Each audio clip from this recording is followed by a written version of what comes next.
Hoje vamos tentar perceber o que acontece na nossa cabeça quando tomamos uma decisão. E vamos ver que a lógica, muitas vezes fica no banco de trás. Fica.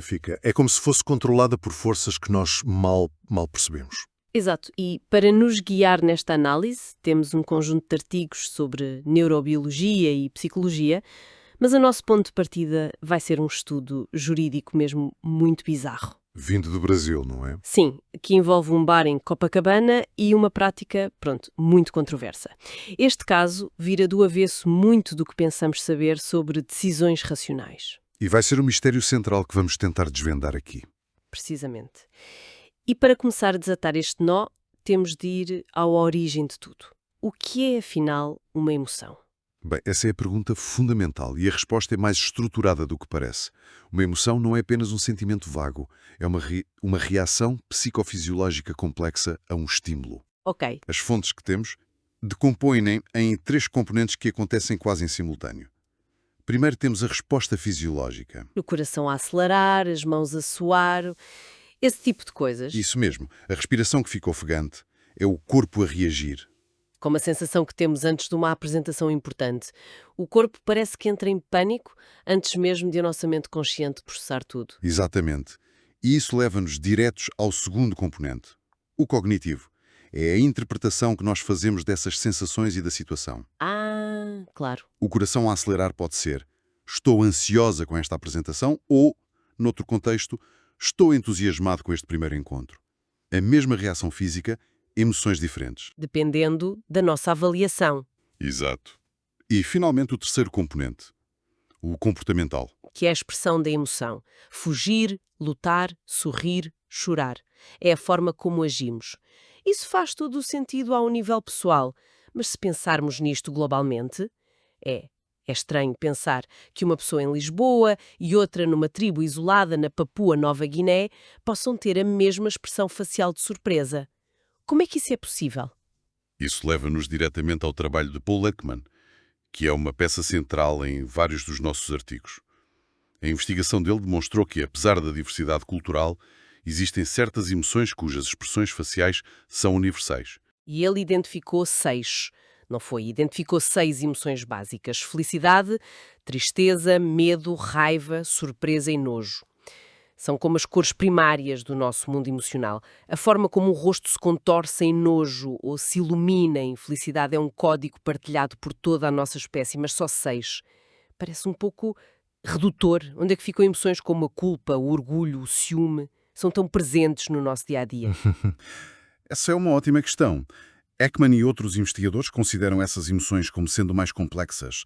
Às vezes chamam-lhes emoções sociais ou secundárias. Que são construídas a partir das básicas. Precisamente. São construídas a partir das básicas, mas com uma forte camada de cognição social e cultural. A culpa, por exemplo, envolve tristeza e medo, mas também uma compreensão de normas sociais que foram violadas.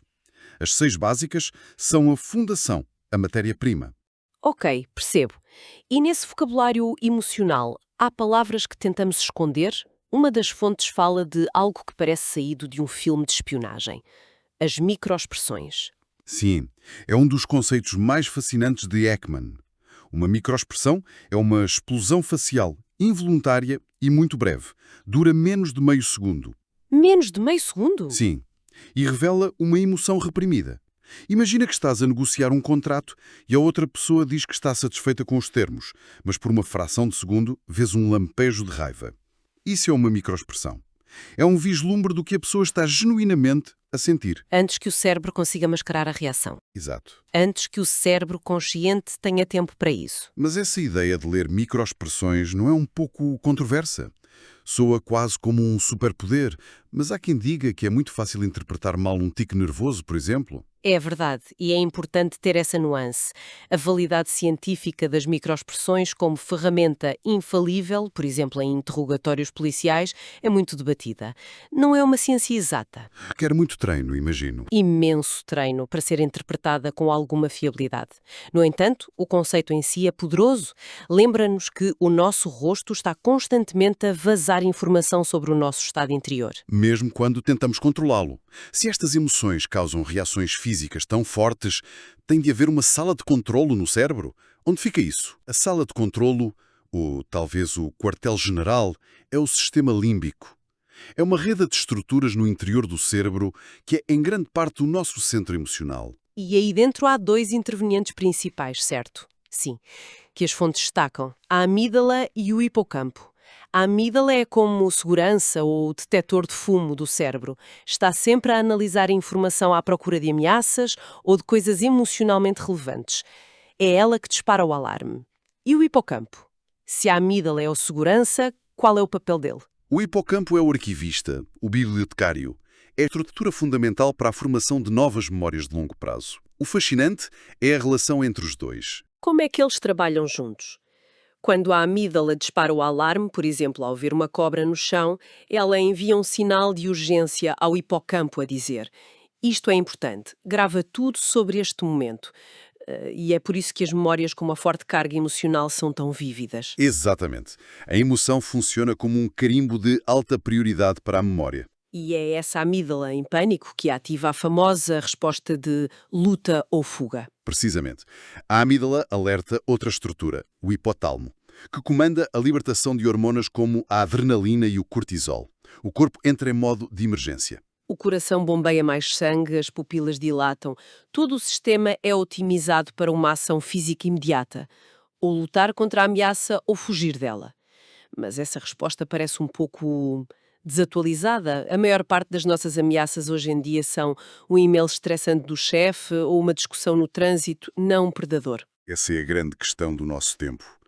O problema é que o nosso hardware biológico é ancestral. A amígdala não distingue bem entre um tigre e uma avaliação de desempenho negativa. Para ela, ameaça é ameaça. E ativa o mesmo sistema de resposta. O mesmo. A diferença é que, depois do e-mail do chefe, não há uma luta física que gasta aquelas hormonas de stress. Elas continuam a circular no nosso sistema, o que pode levar ao stress crónico. E esta tensão entre a nossa biologia antiga e o mundo moderno talvez ajude a explicar os resultados bizarros daquele estudo da PUC-Rio que mencionamos, o caso do arremesso de anões. Vamos a isso? Vamos. É um estudo notável que expõe esta luta interna entre a razão e a emoção. Os investigadores apresentaram um dilema a um grupo de pessoas, mas em 3 níveis de abstração diferentes. Qual era o primeiro nível? O mais abstrato. No nível mais alto, a pergunta era puramente teórica. Um juiz deve proibir uma pessoa de fazer uma escolha que possa atentar contra a sua própria dignidade, mesmo que essa pessoa consenta. Imagino que a maioria das pessoas, a pensar em princípios como a liberdade e a autonomia, tenha respondido que não, que o juiz não se deve meter. Exatamente. Nesse nível de alta abstração, cerca de 70% defenderam a autonomia do indivíduo. O princípio da liberdade de escolha falou mais alto. Mas depois a coisa ficou mais concreta. Sim, no nível de média abstração, eles escreveram a prática do arremesso de anões, explicando que a pessoa em questão consentia, usava equipamento de proteção e era bem remunerada. E aí os números mudaram, de certeza. De repente, a ideia abstrata de dignidade tem uma imagem associada e essa imagem é desconfortável. Completamente. O apoio à escolha do anão caiu drasticamente, para cerca de 30%. A defesa do princípio abstrato da autonomia começou a ruir quando confrontada com os detalhes práticos. A nossa resposta emocional de nojo começou a lutar contra o princípio racional. Lá está. E depois veio o golpe final, o nível mais baixo de abstração. O que é que eles fizeram? Neste último nível, a história tornou-se pessoal. A pessoa deixou de ser um anão para ser Diego, um anão de 32 anos. E a competição acontecia num local específico, um bar em Copacabana. E aqui é que acontece o paradoxo, não é? Aqui é que acontece o paradoxo. O apoio à decisão do Diego voltou a subir significativamente, para perto dos 50%. Isso é fascinante. Quando a pessoa ganha um nome e um lugar, a nossa empatia é ativada e o nosso julgamento muda outra vez. É isso. Passamos do princípio liberdade para todos para o nojo. Isto é horrível. E depois para a empatia. Bem, é a vida do Diego. É precisamente essa viagem. O que o estudo sugere é que a nossa bússola moral gira descontroladamente dependendo se estamos a ler um manual de instruções ou um romance. Um princípio abstrato ativa o cérebro racional Os detalhes sórdidos ativam uma resposta emocional visceral, talvez ligada ao nojo. Mas a história do Diego ativa a empatia, a nossa capacidade de nos colocarmos no lugar do outro. A decisão deixa de ser sobre um princípio e passa a ser sobre uma pessoa. Mostra que a forma como um problema é enquadrado pode mudar radicalmente o nosso julgamento moral. Então, a história de Diego ativa a nossa amígdala de uma forma que o princípio abstrato não consegue. E já falámos que a amígdala trabalha com o hipocampo para marcar memórias. Isto tem implicações enormes para a aprendizagem, certo? Enormes. E as fontes que analisamos entram em detalhe sobre isso. Há uma experiência clássica, descrita numa das revisões, que ilustra isto na perfeição. Conta lá. Investigadores pediram a 2 grupos para memorizarem uma lista de palavras. Depois mostraram um vídeo, a um grupo um vídeo neutro, tipo uma previsão do tempo. Ao outro grupo, mostraram um vídeo altamente emotivo. E no dia seguinte, testaram a memória de todos. Exatamente. E o grupo que viu o vídeo emotivo lembrou-se de mais palavras, mesmo que o vídeo não tivesse nada a ver com a lista. A imersão funcionou como um marcador fluorescente para o que tinha acontecido antes. É uma analogia perfeita. A excitação emocional do vídeo funcionou como um sinal para o cérebro que dizia: atenção, o que acabou de acontecer é importante. Guarda bem isto. O cérebro não sabia que não estavam relacionados. Apenas registou o pico emocional e reforçou a consolidação das memórias recentes. No entanto, a emoção nem sempre é nossa amiga. Eu lembro-me de estar tão nervosa para um exame na faculdade que me deu uma branca total sobre coisas que sabia de cor. É o cortisol a fazer das suas, então. É exatamente isso. É a outra face da moeda. Um nível moderado de excitação otimiza a memória, como no caso do marcador fluorescente, mas níveis elevados de stress, que libertam grandes quantidades de cortisol, podem ter o efeito oposto. Prejudicam a recuperação da memória. Prejudicam ativamente. É como se o bibliotecário, o hipocampo, ficasse tão estressado com o alarme do segurança, a amígdala, que não conseguisse encontrar os livros. E as fontes apontam ainda para outra nuance curiosa, sobre o tipo de coisas que nos lembramos sobre emoções fortes. Sim, e isto é muito relevante em testemunhos oculares. A investigação mostra que emoções fortes, especialmente as negativas como o medo, tendem a focar a nossa atenção. Ok. O resultado é que podemos ter uma memória incrivelmente detalhada do elemento central do evento, a memória de item. Por exemplo, a vítima de um assalto pode descrever a arma do criminoso com uma precisão fotográfica. Mas, ao mesmo tempo, perde o contexto. Exato. Essa mesma emoção pode prejudicar a memória para o contexto, a memória de origem. A vítima pode não se lembrar da cor de roupa do assaltante, da hora do dia. A emoção funciona como um zoom, que foca a nossa memória num ponto e desfoca tudo o resto. É uma ótima forma de o colocar. Então, depois de percorrermos tudo isto, o que significa? Começamos com o paradoxo de ego em Copacabana e acabamos na arquitetura do cérebro. Fica claro que as emoções não são um ruído no sistema. Não, de todo. Não são uma interferência na nossa racionalidade, são uma parte fundamental do nosso desenho.